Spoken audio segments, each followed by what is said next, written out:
السلام علیکم ورحمۃ اللہ وبرکاتہ نحمده ونصلی علی رسولہ الکریم اما بعد فاعوذ باللہ من الشیطان الرجیم بسم اللہ الرحمن الرحیم رب اشرح لی صدری ویسر لی امری واحلل عقدۃ من لسانی یفقہوا قولی۔ الشہر الحرام، حرام مہینے یعنی حرام مہینوں میں جنگ کرنا، بالشہر الحرام، حرام مہینے کے بدلے میں ہے۔ حرام مہینے کون سے؟ محرم، رجب، ذی القعدہ اور ذی الحج۔ حرام مہینوں میں جنگ کرنا حرام تھا، ممنوع تھا، اور اس حرمت کو اہل عرب دور جاہلیت میں بھی مانتے تھے۔ یہاں یہ بتایا جا رہا ہے کہ اگر کوئی حرام مہینے کی خلاف ورزی کر کے تم پہ جنگ مسلط کرے گا تو تم یہ کہہ کے لڑنے سے نہیں گریز کرو گے کہ یہ تو حرام مہینے ہیں اور ہمیں ان کی پابندی کرنی ہے۔ اگر کوئی اس ماہ میں تم سے جنگ کرے گا تو تم بھی اس سے اسی مہینے میں بدلہ لو گے۔ یعنی بیسک نارم تو یہی ہے، اصل اصول تو یہی ہے کہ ماہ حرام میں جنگ نہیں کی جائے گی، لیکن اگر تمہارا دشمن تم پہ چڑھائی کر رہا ہے اس مہینے میں تو پھر تم ہاتھ پہ ہاتھ رکھ کے نہیں بیٹھو گے، بلکہ جواب میں اس مہینے کے اندر تم بھی بدلہ لے سکتے ہو۔ پیچھے کہا گیا نا 199 میں وَلَا تُقَاتِلُوهُمْ عِنْدَ الْمَسْجِدِ الْحَرَامِ فَإِنْ قَاتَلُوكُمْ فِيهِ فَاقْتُلُوهُمْ۔ مسجد حرام کے پاس جنگ نہیں ہوگی، لیکن اگر کوئی اور اس میں جنگ کرے گا تو پھر کیا کرو گے؟ تمہیں کرنی پڑے گی۔ وَالْحُرُمَاتُ قِصَاص، اور حرمتوں کا بھی بدلہ لیا جائے گا۔ اس کا کیا مطلب ہے؟ حرمتوں کا بھی بدلہ ہے۔ پہلے تو یہ ہے کہ حرمتیں کیا چیز ہیں؟ ہر وہ چیز جس کا ادب ضروری ہے، زمان، مکان اور دیگر چیزیں۔ ہر وہ چیز جس کا احترام ضروری ہے وہ کیا ہے؟ حرمتیں۔ جس کا ادب احترام ضروری ہے وہ ہے حرمات۔ اب مجھے بتائیے کس کس چیز کا ادب احترام ضروری ہے؟ انسانی جان، انسانوں کا مال، شاعر اللہ کا احترام ضروری ہے، اور حرام مہینوں کا پھر کچھ جگہیں ایسی ہیں کہ جن کا احترام ضروری ہے، جیسے مسجد کا احترام، جیسے خانہ کعبہ اور اس کے آس پاس کے علاقے کا احترام۔ قصاص کا کیا مطلب ہے؟ جیسا کوئی کرے ویسا ہی اس کا علاج کیا جائے، جیسے کوئی قتل کرے تو اس کا بدلہ قتل سے۔ تو حرمات سے مراد یہاں وائلیشنز ہیں۔ اگر قابل احترام جگہ یا دن یا مہینے کی کوئی وائلیشن کرتا ہے تو پھر تم بھی جواب میں اس سے بدلہ لو گے۔ یعنی جو شخص کسی محترم چیز کی حرمت کو پامال کرے گا اس کی حرمت بھی پامال کی جائے گی۔ جو شخص حرام مہینے میں کسی کو قتل کرے گا اس کی حرمت، قاتل کی حرمت اسی ماہ میں پامال کی جائے گی۔ جو کسی کی عزت پامال کرے گا اس کی عزت بھی پامال کی جائے گی۔ جو کسی انسان کو قتل کرے گا اس کا بدلہ لیا جائے گا۔ پیچھے پڑ چکے ہیں نا؟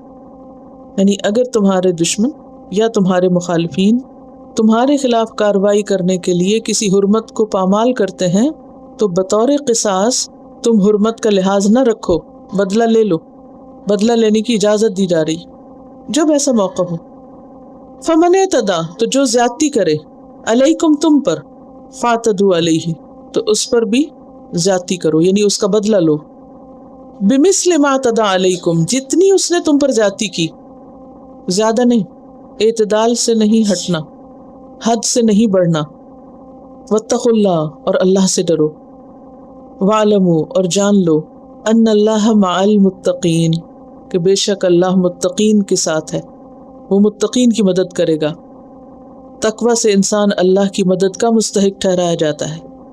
تو بنیادی طور پر جو اسلام کی تعلیم ہے وہ یہ ہے کہ تم ظلم کی ابتدا نہ کرو، کسی کے ساتھ زیادتی نہ کرو، کسی کی حرمت پامال نہ کرو، اشتعال کے وقت، غصے اور غضب کے وقت بھی اعتدال کا دامن نہ چھوڑو، لیکن اگر کوئی اور ایسا کرے تو پھر تم اس کو روک سکتے ہو۔ بعض لوگ ہوتے ہیں نا کہ اگر آپ ان کو نصیحت کریں تو وہ جواب میں گالی دیں گے، بہت مائنڈ کریں گے، لڑنے پہ اتر آتے ہیں یا نہیں؟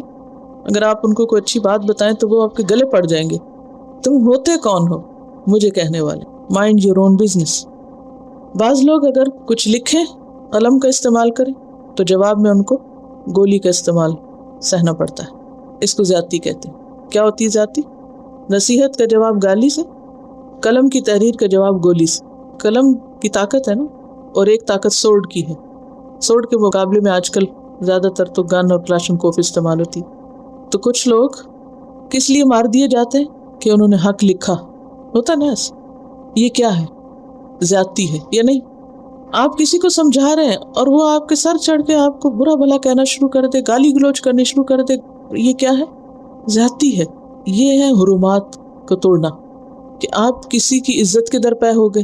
اس نے آپ کو ایک نصیحت ہی کی تھی نا، کچھ مار دیا تھا آپ کا. کسی نے اگر حق لکھا ہے تو آپ کیوں اتنے غصے میں آ گئے ہیں کہ آپ اس کی جان کے پیچھے پڑ گئے؟ اگر کوئی ایسا کرے تو پھر کیا ہوگا؟ اس کو پکڑا جائے گا. کوئی شخص کسی کو یہ کہہ کے قتل کرنے کا جواز پیدا نہیں کرتا کہ اس نے کیوں لکھا تھا لہٰذا میں نے اس کو مار دیا، یا اس نے یہ کیوں کہا تھا لہٰذا میں نے اس کو اس لیے گالی دی کیونکہ اس نے مجھے نصیحت کی تھی. تو جو شخص حرمت پامال کرے گا اس کو پکڑا جائے گا اور اس کی حرمت بھی پامال کی جائے گی، اس کو اس کا مزہ چکھایا جائے گا. یہی عدل ہے، یہی انصاف ہے. ہاں دوسری جگہوں پر ہمیں ملتا ہے کہ جو معاف کرنا چاہے وہ معاف کر دے، اور معاف کرنا بہت اچھا ہے. اور پیچھے بھی قصاص میں بھی ہم نے پڑھا ہے کہ دیت کے ساتھ معاملہ کیا جا سکتا ہے. وہ ایکسیپشنل صورتیں موجود ہیں، لیکن دین چونکہ عدل کا دین ہے اس لیے یہاں پر یہ سکھایا جا رہا ہے کہ حد سے نہ بڑھنا. ہاں جتنا تمہیں کوئی ستائے اتنا بدلہ لینے کی اجازت ہے بہرحال، کیونکہ مسلمان کی ہر چیز جو ہے وہ صرف دنیا کی حد تک نہیں ہوتی. بہت ساری چیزیں ان کا بدلہ آپ دنیا میں پا نہیں سکتے، یا لے نہیں یا دے نہیں سکتے، وہ آخرت ہی سے متعلق ہے. اسی لیے آخرت پر ایمان ضروری ہے. انہوں نے اگرچہ زیادتی کی، سب کچھ کیا، لیکن ان کی معافی کا اعلان اس لیے کہ اللہ الرحمن الرحیم ہے اور توبہ سے ہر طرح کے گناہ معاف ہوتے ہیں. اور اگر کوئی کرتا ہے تو جس پر ظلم یا زیادتی ہوتی ہے اس کو اللہ سبحانہ وتعالیٰ اس کے بدلے میں کئی گنا زیادہ اجر دیں گے قیامت کے دن. جنت کمانا ہے ہی مشکل کام. نبی صلی اللہ علیہ وسلم نے اسی لیے فرمایا تھا نا کہ وحشی میرے سامنے نہ آئے کہ میں اپنی اس تکلیف کو نہیں بھول سکتا جو اس نے زیادتی کی، لیکن معاف کر دیا، بدلہ نہیں لیا. وہ واقعہ بھی آپ کو یاد ہوگا جس میں آپ سو رہے تھے ایک درخت کے نیچے اور تلوار لٹک رہی تھی، آ کے اٹھا لی اور کھینچی تو آپ کی آنکھ کھل گئی اور تلوار آپ نے لے لی اور پھر پوچھا اب تمہیں کون بچائے گا؟ تو اس پر آپ نے اس کو معاف کر دیا تھا. بہت سے مواقع پہ آپ نے معاف کیا ظلم اور زیادتی کرنے والوں کو. تو بات یہ ہے کہ اس وسعت میں دین کا فائدہ بہت ہے جب آپ معاف کرتے ہیں، اور خاص طور پر اپنے دشمنوں کو معاف کرتے ہیں، وہ آپ کے دوست بن جاتے ہیں. نبی صلی اللہ علیہ وسلم کا بہت بڑا کارنامہ یہ ہے کہ انہوں نے دشمنوں کو دوست بنا لیا تھا. آپ کی صفوں میں مل کر وہ لوگ آپ کے ساتھ ہو کر لڑے جو آپ کے دشمن تھے. اس سے جو اسلام کو طاقت ملی وہ ان سب کو مار دینے سے نہ ملتی. آپ دیکھیے کہ اگر ان لوگوں کو معاف نہ کیا جاتا تو جو کچھ خالد بن ولید نے کیا وہ کسی دوسرے نے نہیں کیا. اسی طرح جو وحشی نے کیا وہ اپنی جگہ ایک کام ہے، باقی لوگوں نے بھی. تو معاف کرنے میں دنیا اور آخرت دونوں کے فائدے ہیں، اگرچہ بہت مشکل ہے. وَأَنفِقُوا فِي سَبِيلِ اللَّهِ، اور خرچ کرو اللہ کے راستے میں. یہ ساری جنگ کی باتیں ہوتے ہوتے ایک دم صدقے پہ بات آ گئی. اللہ کے راستے میں خرچ کیا کرو، اور یہ کبھی بھی کسی بھی حال میں نہ بھولنے والا سبق، کہیں بھی مت بھولو. فی سبیل اللہ، اللہ کے راستے میں، یعنی اللہ کی اطاعت کے کاموں میں، اللہ کے دین کی خدمت میں. وَلَا تُلْقُوا بِأَيْدِيكُمْ إِلَى التَّهْلُكَةِ، اور اپنے ہاتھوں کے ساتھ خود کو ہلاکت میں نہ ڈالو. تہلکہ سے کیا مراد ہے؟ ہلاکت میں نہ ڈالو خود کو، کہ جب تم خرچ کرنے کے موقع پر خرچ نہیں کرو گے تو خود کو نقصان سے بچا نہیں سکو گے.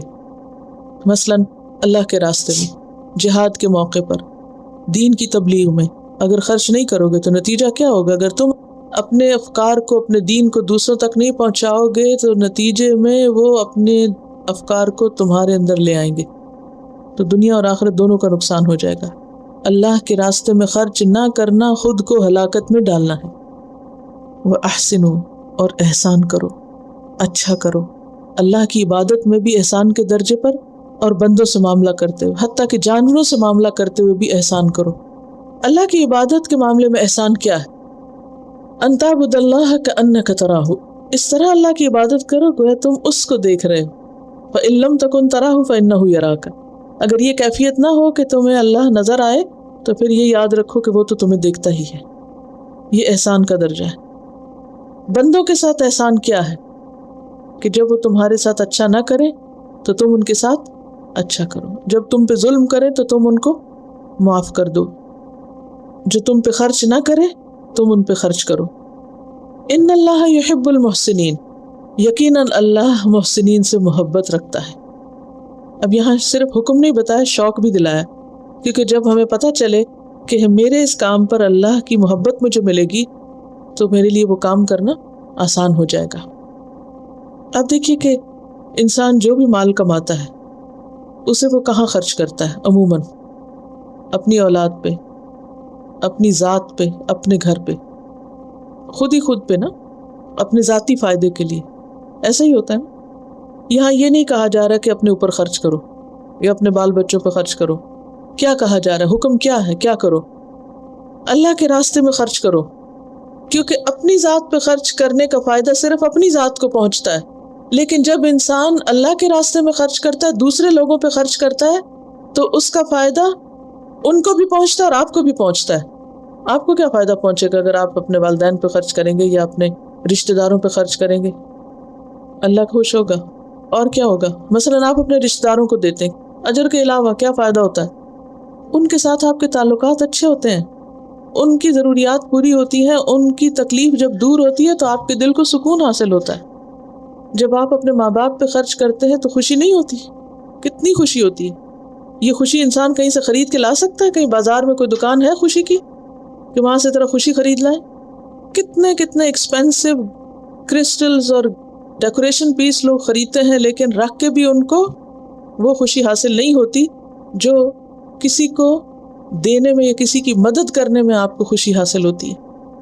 اور خاص طور پر اگر وہ دین کے فائدے کے لیے خرچ کرنا ہو. جب دین پھیلے گا، دین عام ہوگا، لوگوں کے اخلاق سنوریں گے، لوگوں کے اندر سچائی آئے گی، لوگوں کے بیہیویئر میں تبدیلی ہوگی، تو اس سے کیا ہوگا؟ پوری سوسائٹی کے اندر خوبصورتی آئے گی، ہر جگہ پیس ہوگا، امن ہوگا. اگر سارے لوگ اللہ سے ڈرنے والے ہو جائیں تو کتنا امن ہو جائے. لیکن یہ کیسے ہو سکتا ہے؟ اسی وقت میں ہو سکتا ہے جب ان کو اللہ کی معرفت ہو، ان کو اللہ تعالیٰ کی پہچان ہو، ان کو اللہ سے محبت ہو. کیونکہ بار بار تو تقویٰ کی بات ہے، تقویٰ سے فلاح ہے، تقویٰ سے کامیابی ہے. تو اگر لوگوں کے اندر اللہ ہی کا ڈر نہیں، ان کو دین کا پتہ ہی نہیں، کوئی شعور ہی نہیں، وہ جو کچھ کرتے ہیں بس دنیاوی فائدے کے لیے کرتے ہیں، تو نتیجہ کیا؟ ہر کوئی خود غرض ہے، ہر کوئی اپنی ذات میں مگن ہے. سب کی تھیوری کیا ہے؟ انڈیویجولزم، مائی سیلف، میں، میرا. نتیجہ کیا ہے؟ کوئی کراہے، کوئی تکلیف میں ہو، ہم اس کی پرواہ نہیں، ہم اپنے ہی چکر میں. تو اس لیے یہاں پر کیا کہا جا رہا ہے؟ اللہ کے راستے میں خرچ کرو، اور اگر نہیں کرو گے، بخل کرو گے، اس راستے میں نہیں دو گے، تو اپنے آپ کو خود اپنے ہاتھوں سے ہلاکت میں پھینکو گے. تباہی پھر ہونی ہی ہونی ہے، نقصان ہونا ہی ہونا ہے اگر دین کے لیے خرچ نہیں کرو گے. انسان خود کو کیسے ہلاکت میں پھینکتا ہے؟ کہا نا اپنے ہاتھوں خود کو ہلاکت میں نہ پھینکو. جیسے کوئی اپنے آپ کو آگ میں پھینک دے، کوئی اپنے آپ کو پانی میں پھینک دے اور ڈوب کے مرے، یہ ہے خود کو ہلاکت میں پھینکنا. تلقو کا مطلب ہوتا ہے through. Do not through your self with your own hands. یعنی کتنی شدید بات اگر آپ محسوس کریں. ایک تو نا کہ اپنے کسی بچے کو اٹھا کے پھینکنا، اور یہ کہ ایک اپنے آپ سے خود ہی کود جانا. یہ نقصان بتایا جا رہا ہے کہ اگر تم اللہ کے راستے میں خرچ نہیں کرو گے تو یہ ایسا ہی ہے جیسا تم نے اپنے آپ کو خود کسی گڑھے میں پھینک دیا، خود کود پڑے آگ میں. لیکن ہم سب غور کریں کہ جتنی بھی ہماری ایک ہفتے کی آمدنی ہوتی ہے، ایک مہینے کی ہوتی ہے، اس میں سے کتنے پرسنٹ ہم دین کی ترقی، دین کی تبلیغ، دینی کتابوں کی ڈسٹریبیوشن یا دینی اداروں کی سپورٹ میں خرچ کرتے ہیں؟ ہمارے بجٹ کا کتنا پرسنٹ حصہ کسی اسلامک کاز کے لیے استعمال ہوتا ہے کہ اس سے لوگوں کو خیر پہنچے؟ یہ کہتی ہیں کہ ان کو جو بھی کوئی گفٹ میں پیسے یا کوئی چیز ملے تو یہ اس کو کسی اور کام میں لگانے کی بجائے دین کے کام میں لگاتی ہیں، کیونکہ وہ ان کا پیورلی اپنا ذاتی ہے، کیونکہ وہ ان کو ملا ہے نا. باقی تو یہ تھا کسی کی کمائی آپ کھا رہے ہیں، استعمال کر رہے ہیں، چاہے شوہر کی کیوں نہیں، تو وہ تو ایک سیکنڈری چیز ہے. لیکن پیورلی ذاتی آپ کی ملکیت وہ ہے جو آپ کی اپنی مرضی کا ہے. اور یہ ہم سب کے لیے انفقو جمع کا صیغہ ہے. ایک چھوٹی سی مثال ہے، مثلاً ہم سب یہاں بیٹھے ہوئے، اس وقت بجلی بھی خرچ ہو رہی، اس بلڈنگ کا ٹیکس بھی ہے، اس کے اور بھی اخراجات ہیں. یہ آسمان سے تو نہیں آتے نا، کہاں سے آتا ہے؟ آپ سب کے تعاون سے ہی ہوتا ہے نا، ہم سب اس میں شریک ہیں تو تب نا. لیکن عمومی طور پر ہم لوگوں کا رویہ کیا ہے دین کے معاملے میں؟ کہ اگر کوئی فائدہ ہو سکتا ہے تو اٹھا لو، اور باقی تو ذمہ داری ہے چند لوگوں کی، وہ جانے، ان کا کام جانے، وہ انتظامیہ خود ہی جہاں سے مرضی پورا کرے. اس کا نتیجہ کیا ہوتا ہے کہ پراپر فیسلٹیز نہیں ہوتی، پھر ہم بلیم کرتے ہیں. کسی بھی مسجد میں جہاں بہت گندی ہوتی، پھر وہ صفائی کیسے کریں؟ صفائی کے وقت سب گھر چلے جاتے ہیں، ہم خود بھی چلے جاتے ہیں، اور اگر کسی سے کروانی ہے تو اس کے لیے پیسے چاہیے، وہ بھی نہیں ہم دینا چاہتے، تو پھر ہم کس کو بلیم کر رہے ہیں؟ اگر کوئی صحیح ارینجمنٹ نہیں ہے تو کس کو بلیم کر رہے ہیں؟ اپنے آپ ہی کو کر رہے ہیں. اگر نقصان ہو رہا ہے تو اپنا ہی ہو رہا ہے نا. اگر کہیں صفائی نہیں ہے یا کہیں پراپر فیسلٹیز نہیں ہے یا پھر ٹیچرز نہیں ہیں تو یہ ساری چیزیں کس چیز کا تقاضا کرتی. اب دیکھیے کہ کرسچن مشنریز ہیں، مجھے ہمیشہ یہ کیوریاسٹی ہوتی تھی کہ یہ لوگ کس طرح اتنے دنوں کے لیے اپنے گھروں سے نکل جاتے ہیں، مختلف ملکوں میں گھومتے پھرتے ہیں. پاکستان میں کئی دفعہ ان کے گروپس گھوم پھر رہے ہوتے تھے، اور بعض لوگ تو ٹھیک ہے ان کو فنڈز آرگنائزیشن دیتی ہے، لیکن بہت سے لوگ ان میں سے ایسے بھی ہوتے ہیں کہ انہوں نے اپنے وقت کو اس طرح تقسیم کیا ہو کہ کچھ حصہ جاب کریں گے. مثلا گلاسکو یونیورسٹی میں جب میں پڑھ رہی تھی تو اس وقت ایک لڑکی تھی تو وہ یونیورسٹی میں ہی جاب کرتی تھی، تو اکثر اس سے ہیلو ہائے ہوتی تھی. تو وہ بتاتی تھی کہ میں اب ایجپٹ جانے والی ہوں. تو میں نے کہا کیا کرنا ہے؟ تو کہنے لگی میں اپنے مشن پہ جاؤں گی. وہاں کیا کرو گی، کیسے رہو گی؟ کیا کہتی میں جو جاب کر رہی ہوں تو میں اسی طرح کرتی ہوں کہ کچھ عرصہ میں جاب کرتی ہوں، جب میرے پیسے بن جاتے ہیں پھر میں چلی جاتی ہوں، اور پھر جب دوبارہ مجھے ضرورت ہے تو میں واپس آ جاتی ہوں، پھر جاب کرتی ہوں، پھر پیسے بناتی ہوں، پھر جاتی ہوں. میں یہاں جا چکی ہوں. تو سوچی تھی کہ ہم میں سے کوئی ایسے سوچتا بھی نہیں کہ میں خود کماؤں، کچھ پیسے ملیں تو پھر میں ان کو اپنی ذاتی کمائی کو دین کے راستے میں لگاؤں، اور پھر میں کبھی ایک جگہ جاؤں اور کبھی دوسری جگہ جاؤں، کبھی تیسری جگہ. ہم سب شادیوں پہ خوب خرچ کرتے ہیں، حتیٰ کہ میت پہ بھی خوب خرچ کرتے ہیں، ہر چیز پہ ہم خرچ کرتے ہیں، لیکن یہ ہمارے اندر شعور ہی نہیں رہا کہ فی سبیل اللہ جو پیورلی اللہ کے لیے ہے، جو اس کے دین کی ترقی کے لیے، وہاں بھی کچھ خرچ کرنا ہے. زیادہ ہم کیا کرتے ہیں، اچھا یہ قرآن کے کچھ نسخے وہاں رکھا دو کسی مسجد میں، چاہے وہ کوئی پڑھے یا نہ، اور جو کسی کی ضرورت کے پڑھنے کی لائبریری کی کتاب ہے وہ ہمارے دھیان میں بھی نہیں آتی کہ کتاب پڑھے گا تو آگے اس کا ذہن کھلے گا اور آگے چلے گا. تو یہ ہم سب کے سوچنے کی ضرورت ہے، کیونکہ اگر یہ نہیں ہوگا تو ایسا ہی ہے جیسے تم نے خود اپنے آپ کو ہلاکت میں پھینک دیا. احسان کے درجے پر اللہ کی عبادت ہے، کیونکہ وہ صرف اللہ کے نام پر اور اللہ کی خاطر خرچ ہو رہا ہوتا ہے. تو یاد رکھیے کہ ایسا کرنا احسنو میں آتا ہے، ان اللہ یحب المحسنین، اور ایسا کرنے والوں سے اللہ محبت کرتا ہے. اور عام زندگی میں بھی احسان کا حکم ہے، یعنی دین کے لیے کام کرنا بھی احسان کے درجے میں ہے، اور عام لوگوں کے ساتھ بھلائی کرنا اور ویسے اچھے کام کرنا وہ بھی صدقہ جاریہ میں بھی آتا ہے، کیونکہ جب آپ احسان کرتے تو اجر بھی اتنا ہی زیادہ پاتے ہیں. آپ کی وجہ سے ایک شخص ہدایت پر آ جائے آپ کے لیے سرخ اونٹوں سے بہتر، اور اللہ اس کا اجر بھی کئی گنا لوٹاتا ہے.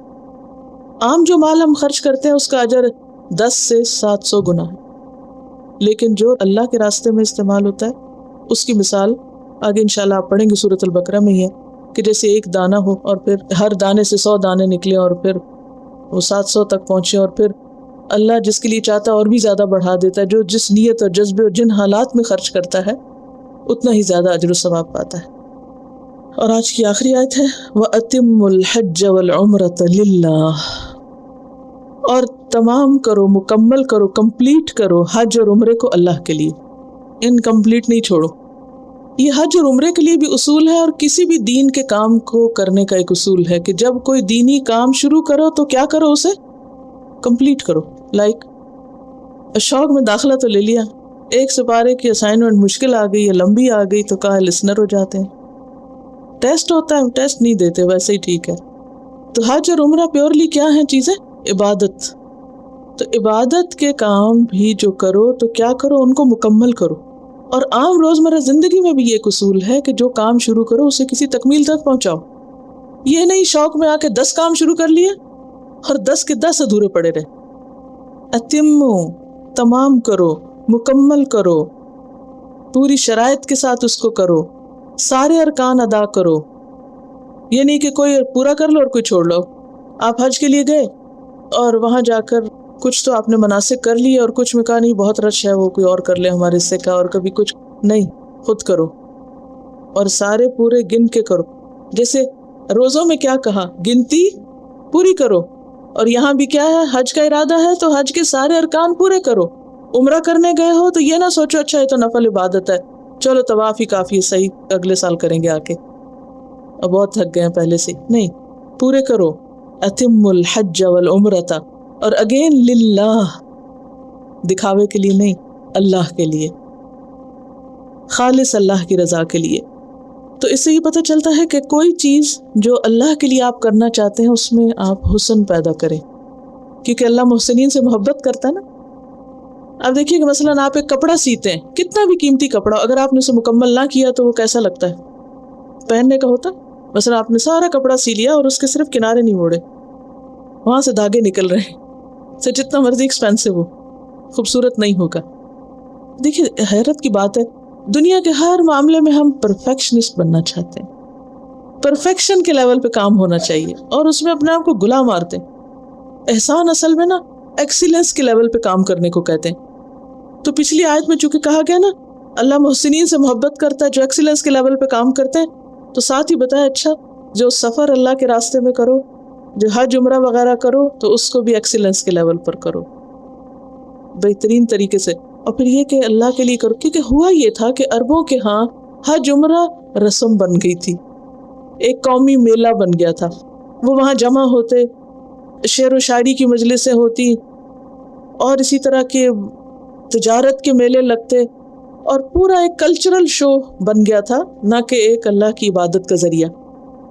دیکھا جائے تو اب بھی آہستہ آہستہ آج کے مسلمان بھی دور جاہلیت کے طریقے پر بعضوں کا چل پڑتے ہیں کہ اس کو انہوں نے بس ایک ریچول بنا لیا، اور وہاں جا کر خوب شاپنگ اور کھانا پینا اور گپ شپ، اور مینا میں آپ دیکھیں جب خیمے لگے ہوتے ہیں، بس آ رہے ہیں جا رہے ہیں، بس شغل میلہ زیادہ نظر آتا ہے، سارا وقت اسی میں لگ جاتا ہے۔ کہتی ہے کہ اب تو مینا میں انٹرنیٹ اور ٹی وی وغیرہ بھی، جی ہاں یہ تو خیر کافی سال پہلے ٹی وی کا تو تھا، جس جگہ ہم ٹھہرے ہوئے تھے مینا میں وہاں پر باقاعدہ ایک روم تھا۔ تو بات یہ ہے کہ جب اللہ کے لیے سفر کریں تو پھر توجہ کس پہ رکھیں؟ اللہ ہی کو راضی کرنے پر، یعنی سیریسنس ہو اس عبادت میں، اور مقرر وقت پہ کام کریں اور ان کو خوبصورت طریقے سے کریں۔ فَإِنْ أُحْصِرْتُمْ، پھر اگر تم گھیر لیے جاؤ، یعنی تم مکمل نہ کر سکو، کوئی مجبوری پیش آ جائے، مثلا آپ گھر سے نکلے احرام پہنا، ایئرپورٹ پہ پہنچے، وہاں کوئی پاسپورٹ میں گڑبڑ ہو گئی، اب کیا ہے وہ اندر نہیں جانے دے رہے، تو کیا ہوا؟ گھیر لیے گئے، تم آگے نہیں جا سکتے، یا ٹریفک بلاک ہو گئی اور آپ مزدلفہ پہنچے ہی نہیں، اور آپ کو سیدھے لے گئے واپس میں، نہ راستے میں ٹھہرنے ہی نہیں دیا۔ کسی کے ساتھ ہوا تھا ایسے؟ کئی لوگوں کے ساتھ ایسا ہوتا، وہ بسوں میں ہی ساری رات گزر گئی۔ کئی ریزنز ہو سکتی، آج کے دور میں تو خیر بہت سیکیور پرامن ہے سفر، لیکن پہلے زمانے میں قافلے لٹ جاتے تھے، یا دشمن کا خوف ہوتا تھا، آگے نہیں پہنچ سکتے تھے۔ یہ صلح حدیبیہ میں مسلمانوں کے ساتھ کیا ہوا تھا؟ نہیں جانے دیا گیا، حالانکہ وہ جنگ کے ارادے سے نہیں گئے تھے۔ فَإِنْ أُحْصِرْتُمْ، پھر اگر تم روک لیے جاؤ، گھیر لیے جاؤ، گھیرا ڈال لیا جائے، تم آگے جا ہی نہیں سکتے، پھر اب کیا کرو؟ اتمو نہیں ہو پا رہا تو کیا کرو؟ جیسے روزے کا کیا بتایا گیا تھا؟ قضا کر لو، تو یہاں قضا کی بجائے کیا بتایا جا رہا ہے؟ فَمَسْتَيْسَرَ مِنَ الْهَدِيِ، جو میسر آئے قربانی میں سے بس وہ قربانی دے دو اور احرام ختم کر دو۔ اب دوبارہ قضا نہیں، حکم فرق ہو گیا۔ روزے میں کیا ہے؟ بیماری ہے، سفر ہے، کیا کرو؟ بعد میں قضا دے دو۔ حج کے لیے نکلے ہو، عمرے کے لیے نکلے ہو، رکاوٹ آ گئی، نہیں کر سکے، قضا نہیں ہے، کیا ہے؟ قربانی، کفارہ ہے۔ ہر حکم، ہر ریچول کا جو کمپنسیشن ہے وہ فرق طریقے سے ہے۔ فَمَسْتَيْسَرَ مِنَ الْهَدِيِ، تو ہدی میں سے جو بھی میسر آئے وہ کر لو، اور اگر وہ بھی میسر نہ ہو کہ مزید پیسے ہی نہیں ہے کوئی بکرا خریدنے کے وہاں، یا یہ ہے کہ کہیں سے مل ہی نہیں رہا جہاں پر روک دیے گئے، کیونکہ بعض اوقات یو آر نو ویئر ان جنگل، اب کہاں سے بکرا لائیں، کیا کریں، عجیب مشکل ہے، تو ایسی صورت میں پھر وہ ساکت ہو جائے گا۔ اس لیے یہاں فَمَسْتَيْسَرَ کا لفظ آیا، یہ ہے دین کی آسانی، کہ جو بالکل بیچارہ ایسی جگہ قید ہو جائے کہ جہاں یہ بھی نہیں کر سکتا تو کوئی بات نہیں۔ وَلَا تَحْلِقُوا رُؤُوسَكُمْ، اور نہ تم منڈواؤ اپنے سروں کو، حَتَّى يَبْلُغَ الْهَدْيُ مَحِلَّهُ، یہاں تک کہ قربانی اپنے حلال گاہ کو پہنچ جائے۔ احرام کی پابندیوں میں سے ایک پابندی کیا ہے؟ کہ سر کے بال نہیں کاٹ سکتے یا ان کو موڑ نہیں سکتے۔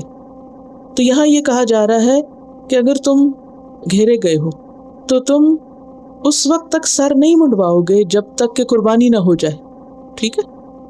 وَلَا تَحْلِقُوا رُؤُوسَكُمْ، اور رؤوس سے مراد سارا سر نہیں، بعض حصہ بھی نہیں منڈا سکتے، ٹھیک ہے؟ یہ ایسا ہی ہے جیسے اگر کوئی کہے یہ روٹی نہ کھانا اور کہ اچھا میں ایک ٹکڑا کھا لیتا ہوں، نہیں، جس چیز کو منع کیا گیا وہ ایک ٹکڑا بھی نہیں کھا سکتے۔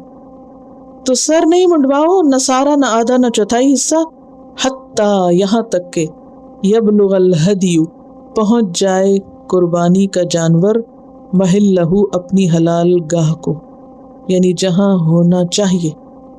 اس سے مراد دو معنی ہیں، ایک تو یہ کہ وہ منا میں قربان کیا جائے، دوسرا یہ کہ اس وقت پر قربان کیا جائے جو وقت مقرر ہے، اور وہ کیا ہے کہ جس دن جانور قربان کیے جاتے ہیں، عید کے دن اور عید سے اگلے دن۔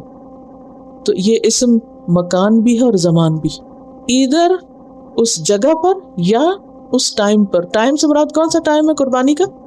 جب قربانیاں ہوتی ہیں۔ فمن کان، پھر جو کوئی، منکم تم میں سے، مریدن بیمار ہو، اب اگر کوئی بیمار ہو گیا، او بہ اذی من رأسہ، یا اس کے سر میں کوئی تکلیف ہو گئی جیسے جوئیں وغیرہ پڑ گئی اور اس کو سر منڈانا پڑا۔ مریضن سے مراد کیا؟ سر میں زخم ہو گئے، کوئی چوٹ لگ گئی، کوئی انجری ہو گئی، خدا نخواستہ کیونکہ دشمن کی زد میں ہے، یا کوئی بیماری آ گئی، کوئی کار ایکسیڈنٹ ہو گیا۔ اب بھی آج کل بھی تو آپ دیکھیے کہ وہاں بعض اوقات لوگ حج کے لیے نکلتے اور بیچ میں کیا ہو جاتا ہے، روڈ ایکسیڈنٹ ہو جاتے ہیں اور وہ ہسپتال پڑے ہوئے ہوتے ہیں احرام کی حالت میں۔ Any thing can happen. اب اس میں اگر خدا نخواستہ کسی کا ایکسیڈنٹ بہت انجری ہوگی اور ڈاکٹرز اس کے بال کاٹنا چاہ رہے ہیں اور آپ کا نہ میرے تو ابھی احرام ہے، تو اس صورت میں کیا کرو گے؟ اب اس کا حل بتایا جا رہا ہے۔ فمن کان منکم مریضا او بہ اذی من رأسہ، کوئی بیمار ہے یا اس کے سر میں تکلیف ہے، مثلا سر درد ہے شدید اور بال لمبے ہیں اور اس کو بہت تکلیف دے رہے ہیں اور وہ کاٹنا چاہتا ہے تو کاٹ لے۔ ففدیۃ، لیکن اس کا اب فدیہ دینا ہوگا۔ فدیہ کیا ہے؟ من صیام، روزے سے۔ اچھا، فدیہ کا کانسیپٹ تو آپ کو پتہ ہے نا، کچھ دے کے اپنی جان چھڑانا۔ اب چونکہ یہ ایک ذمہ داری ہے، اللہ نے ایک حکم دیا کہ اتم الحج والعمرۃ، اور یہ حج کے مناسک میں سے ہے۔ اب آپ کو یہ پورا کرنا ہے، اب پورا نہیں کر سکتے کسی وجہ سے تو اپنی جان بخشی کے لیے اس کا رینسم دو، اور وہ کیا ہے؟ روزے۔ کتنے روزے؟ 3 دن کے روزے، یہ نبی صلی اللہ علیہ وسلم نے خود ہی بتایا۔ او صدقہ، یا صدقہ، اور صدقہ کیا ہے؟ وہ ہے equal to 6 مسکین کا کھانا۔ کیا ہے صدقہ؟ 6 مسکین کا کھانا۔ او نسک، یا قربانی، کتنی؟ 1 بکری کی قربانی۔ نسک جو ہے نا، یہ نسیکہ کی جمع ہے۔ اب آپ دیکھیے کہ بعض لوگ، کوئی سر بھی کھجائے اور اس کا بال ٹوٹ جائے تو فوراً فتویٰ دیتے ہیں، دم دے دو، دم دے دو، دم۔ ہر وقت دم نہیں ہے فدیہ، یہ 3 چیزیں فدیہ ہو سکتی ہیں۔ اگر احرام کی کوئی پابندی پوری نہ ہو سکے، بال کاٹنے پڑیں یا کسی وجہ سے شیو کرنا پڑے یا کچھ بھی ایسی چیز ہو، تو صرف دم ہی نہیں ہوتا، کفارے کی یہ صورتیں بھی ہیں۔ کیا؟ صیام، صدقہ، نسک، وہ دم آخر میں۔ فَإِذَا أَمِنْتُمْ، پھر جب تم امن میں آ جاؤ، کیا مطلب؟ خوف دور ہو گیا اور سب حالات نارمل ہو گئے۔ فَمَن تَمَتَّعَ بِالْعُمْرَةِ إِلَى الْحَجِّ، تو اگلے سال پھر تم چلے حج پہ، چلو چلتے ہیں۔ اب یہ قضاء کے طور پہ نہیں، ویسے ہی توفیق ہے، اور جس کی توفیق نہیں وہ نہ بھی آئے۔ کیوں؟ اس لیے کہ حدیبیہ کے موقع پر 1400 صحابہ گئے تھے عمرہ کرنے کے لیے، اور اگلے سال جب دوبارہ عمرے پر گئے تھے تو سارے نہیں گئے تھے، ٹھیک ہے؟ تو اس سے بھی یہ بات ثابت ہوتی ہے کہ اگر ایک شخص ایک دفعہ عمرے کے لیے نکلا اور نہیں پہنچ سکا تو اس پہ قضا نہیں ہے۔ میں اس لیے بہت ایمفیسائز کر رہی ہوں کہ بعض اوقات لوگ اتنے گلٹ میں رہتے ہیں۔ ایک دفعہ ہمارے ساتھ یہ ہوا، الہدا کے جو فرسٹ بیچ تھا اسلام آباد کا، ان سب کو ہم ٹرکی لے کر گئے تھے ٹرپ پر، 95 کی بات ہے شاید یہ، اور تقریباً 20 لوگوں کا گروپ تھا۔ تو ہم سعودی ایئر لائن سے گئے، واپسی پر ہمیں کسی نے کہا کہ جب کنیکٹنگ فلائٹ ہو اور کچھ گھنٹے ہوں تو وہ ویزا دے دیتے ہیں، تو آپ لوگ احرام پہن کے چلے جاؤ اور عمرہ کر لو سب۔ ہم سب نے احرام پہن لیے، یعنی نیت کر لی اور باقاعدہ سب۔ لیکن جب ہم وہاں ایئرپورٹ پہ اترے تو ہم نے ان کی اتنی منتیں کی، مگر ان کا کہ نہیں، اتنی ساری لڑکیاں یوں نہیں جا سکتی، آپ کو نہیں ہم دے سکتے، ویسے بھی مشکل ہی ہوتی، ہر کوشش کر لی، نہیں۔ اب سارے انتہائی اپسیٹ تھے، اب ہم کیا کریں؟ اب کیا ہمیں پھر آنا پڑے گا؟ تو بات یہ کہ کبھی ایسا ہو جاتا ہے کہ آپ کسی کنیکٹنگ فلائٹ پہ ہیں، فلائٹ ڈیلے ہو گئی، اگلی سواری چھوٹ گئی، آپ احرام میں ہیں، اب وہ آگے کہتے ہیں چلو چلو، اب کیا کریں؟ تو ایسی صورت میں پھر انسان اس کا فدیہ دے دے، اور فدیے میں کیا کیا ہے؟ روزے ہیں، صدقہ ہے، قربانی ہے، اور ضروری نہیں کہ دوبارہ آپ کی ہمت نہیں تو آپ پھر عمرے پہ ضرور جائیں تو بہت اچھا ہے، بار بار جائیں، لیکن اگر نہیں جا سکتے تو قضا نہیں ہے، ٹھیک ہے؟ اسی طرح بعض اوقات کیا ہوتا ہے، خواتین حج پہ جاتی ہیں، وہاں جب طواف کرنے کی باری آتی ہے تو ان کی فلائٹ اور ساتھ ہی پیریڈس، یہ مسئلہ ہوتا ہے نا کئی لوگوں کو، اور کئی بیچارے تو گولیاں کھا کھا کے بھی بچتے نہیں اس بلا سے، وہ مصیبت جو آنی ہوتی آئی جاتی۔ اب کیا آدھا حج چھوڑ کے آ گئے، ظاہر ہے دوسرا رکن نہیں پورا کیا اور آپ آ گئے تو حج کمپلیٹ تو نہیں ہوا نا، اتموں میں تو نہیں آیا، اب پھر وہ ایک گلٹ رہتی اس کا قضا کروں۔ ہاں اگر آپ کے پاس پھر توفیق ہے جانے کی تو ٹھیک ہے، لیکن جو ہو گیا سو ہو گیا۔ روزوں کی قضا ہے، حج یا عمرے کے مناسک میں کچھ کمی ہو جائے تو اس کا فدیہ ہے۔ فَإِذَا أَمِنْتُمْ، پھر جب تم امن میں آ جاؤ، یعنی حالات اچھے ہو گئے، اب تم جا رہے عمرہ کرنے یا حج کرنے، فمن، تو جو کوئی تمتع، فائدہ اٹھائے، متاع سے ہے، بالعمرۃ، عمرہ کا، الی الحج، حج تک، یعنی حج کے دن آنے تک وہ عمرہ کرنا چاہے تو کر لے، اس کو حج تمتع کہتے ہیں۔ ایک سفر میں دو کام، ایک سفر میں دو کام، کیا؟ حج بھی اور حج سے پہلے عمرہ، اس نیت کے ساتھ جب کوئی نکلتا ہے تو اسے کیا کہتے ہیں؟ حج تمتع۔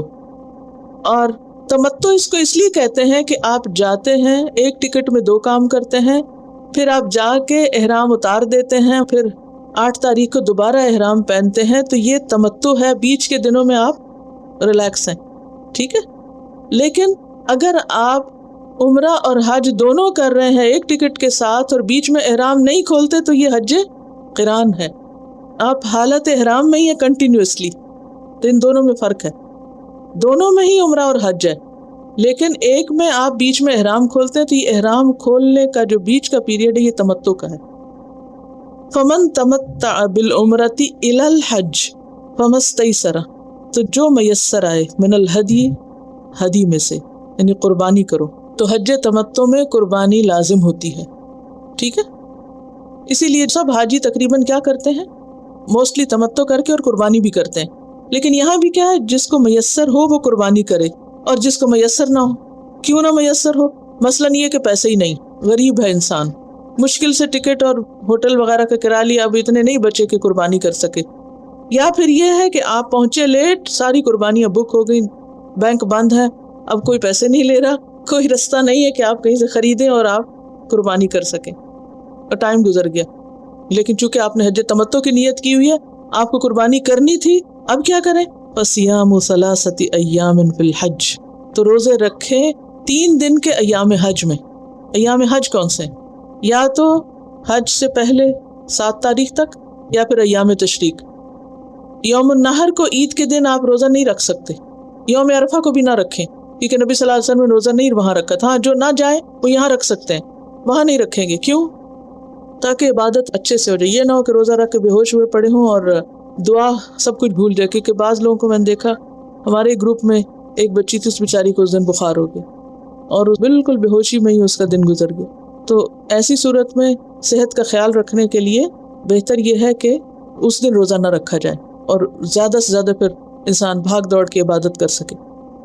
فمن تمتع بالعمرۃ الی الحج فما استیسر من الہدی، یعنی سمپل از دیٹ کہ جو حج تمتع کرے وہ قربانی کرے، اور جس کو قربانی نہ ملے وہ 3 دن کے روزے وہی رکھے، فی الحج یعنی فی ایام الحج، و7، اور 7 دن کے، 1 ویک، اذا رجعتم، جب تم گھر واپس آؤ، واپس آ کے 10 روزے رکھیں، تلک عشرۃ کاملہ، یہ 10 دنوں کے روزے، یہ کس کے عوض ہے؟ قربانی کے۔ قربانی کیا ہے؟ مناسک حج کا ایک حصہ ہے، حج تمتع کا حصہ ہے، اتم الحج والعمرہ پر عمل کرنے کا طریقہ ہے، لیکن اگر کسی وجہ سے ایسا نہ ہو سکے تو پھر روزے سے بدلہ دے دے۔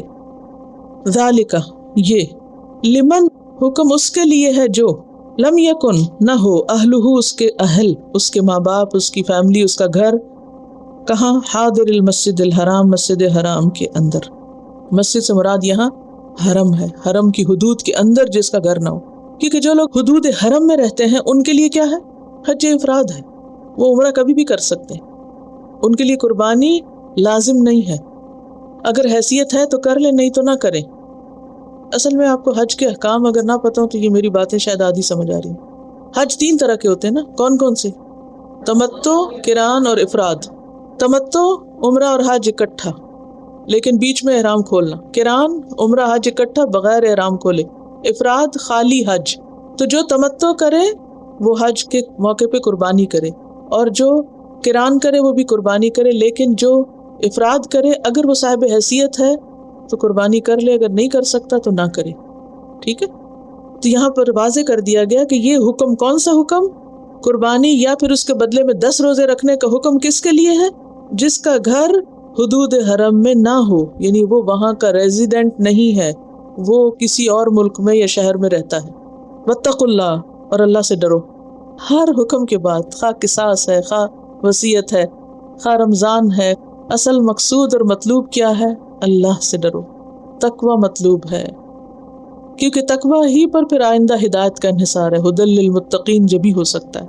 وَاعْلَمُوا، اور جان لو، علم حاصل کرو کس بات کا؟ ان اللہ شدید العقاب، کہ اللہ سخت سزا دینے والا ہے. اس کے بارے میں جان لو. اور بہت سے لوگ یہی جاننا نہیں چاہتے. کیا نہیں جاننا چاہتے؟ جب انہیں بتائے نا اللہ تعالیٰ سزا دے، کہتے مت ڈراؤ، یہ بات نہ کرو، یہ تو ہم سننا ہی نہیں چاہتے. نہ سنو، پھر جب سامنے آئے گا پھر کیا کرو گے؟ تو بہتر نہیں کہ جو حقیقت ہے اسے فیس کرو. وَاعْلَمُوا، اور جان لو، کیونکہ جس کو یہ علم نہیں وہ خسارے میں ہے. ان اللہ شدید العقاب، کہ اللہ سخت سزا دینے والا ہے. تو بات یہ ہے کہ دین خواہشات کا مجموعہ نہیں ہے، دین مرضی کی بات نہیں ہے. دین زندگی گزارنے کا ایک طریقہ ہے، اس طریقے کو فالو کرنا ضروری ہے، خواہ وہ نماز ہو، خواہ روزہ ہو، خواہ حج ہو، خواہ زکوٰۃ ہو. اور ان چیزوں کو باقاعدہ سیکھنا چاہیے. اس لیے میں آپ سب کو یہ ریکمینڈ کروں گی کہ قرآن مجید پڑھنے کے ساتھ ساتھ جو باقی فرائض سے متعلق چیزیں ان کو ڈیٹیل میں پڑھنا اس کورس کا حصہ ہے. ان سب پر الگ الگ بھی پڑھایا جائے گا تاکہ پورے سیکوینس کے ساتھ آپ کو یہ ساری عبادات ہیں، کیونکہ دیز آر سیریس میٹرز. اس میں یہ نہیں کہ ہم جو چاہیں کر لیں، وہ یہ بھی کر لیں تو ٹھیک ہے اور وہ بھی کر لیں تو ٹھیک ہے. کیا ٹھیک ہے اور کیا نہیں کون مقرر کرے گا؟ اللہ اور اس کا رسول. ہم نہیں کریں گے. وہ فلاں کہتا ہے میں نے یوں سنا تھا، وہ ایسے کرتے ہیں. یہ نہیں طریقہ زندگی گزارنے کا. دین کیا ہے؟ زندگی گزارنے کا وہ طریقہ جو اللہ اور اس کے رسول نے ہمیں دیا ہے. ما آتاکم الرسول فخذوہ، کر کے بھی دکھا دیا ہے، تو ہمیں اس کو سیکھنا چاہیے. وَاعْلَمُوا أَنَّ اللَّهَ شَدِيدُ الْعِقَابِ، کیونکہ اسی نے کہا أَتِمُّوا الْحَجَّ وَالْعُمْرَةَ لِلَّهِ. وآخر دعوانا ان الحمد للہ رب العالمین. سبحانک اللہم وبحمدک، نشہد ان لا الہ الا انت، نستغفرک ونتوب الیک. السلام علیکم ورحمۃ اللہ وبرکاتہ.